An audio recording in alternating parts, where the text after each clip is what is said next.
તો મોઝામ્બિકમાં રહેતા પોરબંદરના યુવકનું અપહરણ કરવામાં આવ્યું છે।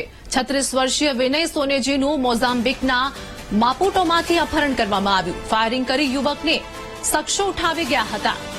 ઘટના અંગે વાત કરીએ કે છેલ્લા 16 વર્ષથી જનરલ સ્ટોર યુવક ચલાવે છે અને અપહરણના 3 દિવસ પછી પણ અપહરણકર્તાઓનો ફોન નથી આવ્યો।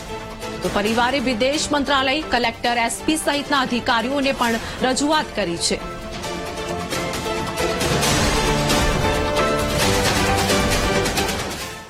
છે કે મારા મોટા ભાઈ સાઉથ આફ્રિકા મોઝમ્બિકમાં છે, માપુટો સિટી, સોકવે ગામ। તારીખ 3/3/2025 ના રોજ સાંજે 8 અને 10 ના સમયે મારા ભાઈ ઉપર ફાયરિંગ થયું છે અને ત્યાંના લોકલ કાયરાવ કિડનેપર તે મારા ભાઈને કિડનેપ કરી અપહરણ કરીને લઈ ગયા છે। તે બાબતથી મેં બધા ધારાસભ્યશ્રી, સાંસદ સભ્યશ્રી અને ડીએસપી ઓફિસ, ડીઆઈજી ઓફિસ બધી જ જગ્યાએ મેં મેલ દ્વારા અને વિડીયો પ્રૂફિંગ દ્વારા મેં બધી પ્રોસેસ કરેલી છે। હજી સુધીમાં મારા ભાઈનો કોઈ જાતનો કંઈ મને સમાચાર મળ્યા નથી। તે બાબતથી મારી સરકારશ્રીને નિવેદન વિનંતી છે કે મારા પરિવારને જે કંઈ પણ હેરાન થાય છે તે હેરાન ન થાય ને મને મારો ભાઈ સાજો નવરો મને મળી જાય।